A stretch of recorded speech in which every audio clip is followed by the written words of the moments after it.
G'day guys, Cameron here again, Human Electrical and Design, with another episode of Ask Sparkie. So, looks like we had some dramas with the last post we tried to put up. I got some pretty poor reception at the moment, so I don't think it quite got up there. So we're going to do it again. And the question come through from Karen, and it was in regards to what are the top 3 must-haves for smart homes. So, we're just going to quickly go through them today. Hope everyone is enjoying Sunday today. So our first one we're going to talk about is lighting control. Okay, so smart home lighting. Okay, so this is going to be where we can control our lights, not just by going to our light switch. Okay, so quite often that is some integration with your smartphones, so you can control your lights from your smartphone, as well as programmable lighting control. Okay, so with your going back to the smartphone integration, that can be some third-party, off-the-shelf sort of stuff like Philips Hue, do some light globes and integration there where you can program them into your phone. That's kind of pretty cool sort of stuff.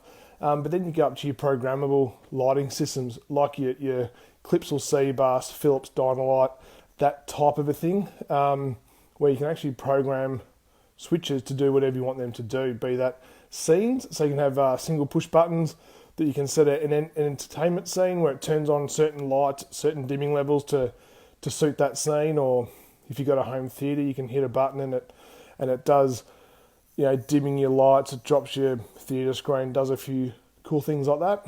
On a more practical side of it, you've got welcome scenes. When you come home, you push a button, it turns on some preset lights that you like. When you leave home, you push a button, it turns all your lights off. So that's your programmable stuff. There's like I was talking about with your Philips Hue, your third-party stuff. That's your entry level, right up to your Clipsal C-Bus, your Philips Dynalight. That's your higher end of it, and then you got some stuff in the middle there that gives you a bit of Bluetooth control of your lights, as well as some smaller programmable features like scenes and scheduling for irrigation and things like that. So that's a must-have, I reckon, for lighting control. Okay, it means you can sit down, watch a movie, turn some lights on and off if you need to without getting off the couch. So every lazy man's dream. So the second must-have would 100% be keyless entry. Okay, so that's as it sounds, keyless entry. So you don't have to always take your key with you wherever you go.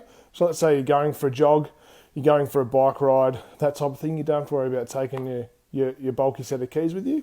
All right, it's also good if you're very forgetful and keep locking your keys into your house.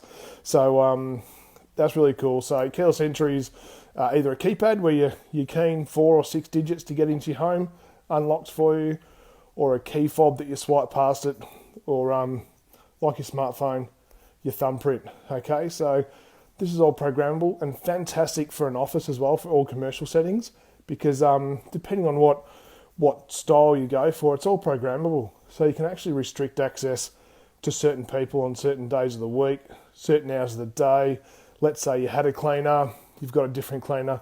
You can change the codes and that type of stuff. So that's really good, especially if you've got tradesmen coming into your office, or if it's in an office situation, you'll have staff members. And if a staff member leaves, you can actually get rid of their access to the building. So that's really good on a security level, and it's kind of a bit James Bond and cool. So lighting control, keyless entry, and the third one I'd like to talk about, probably the most fun, is multi-room audio.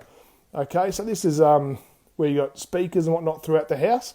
Okay, they can be your ceiling speakers that are cut out into your ceiling flush mount, or portable speakers. So my favourites are the Sonos Gear and the Denon Hios. Okay, so both very similar products.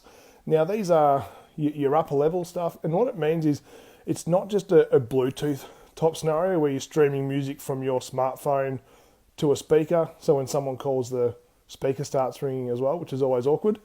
This is stuff where you actually have a subscription to online music services, and you can stream it through the house. So what you can do is you can have the same, let's say you have all these speakers through all of the rooms of your home.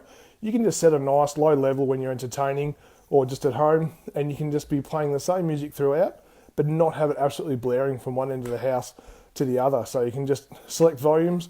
You can also have different stuff playing. So you can have, you can have a party going on outside on your deck, pumping some music, but inside can be more mellow, more relaxing type music. So that's really cool. It's all operated from your smartphones, so you don't have to try and pick up a remote and select different inputs and outputs to get it all working. You just pick up your phone, select what you want to listen to, where you want to listen to it, and how loud you want it to be. So they're the three must-haves: lighting control, your keyless entry, and multi-room audio. So that's all you got time for today. Keep enjoying your Sunday, and we'll do another Ask the Sparkie section tomorrow. And if you can do me a favour, please keep sharing. Share. Please. And any questions, we're looking for some more questions to come through. So if you've got any questions in regards to the electrical industry and smart homes, electricity, anything at all, ask the Sparkie and I'll endeavour to answer your question. Have a great one, guys. See ya.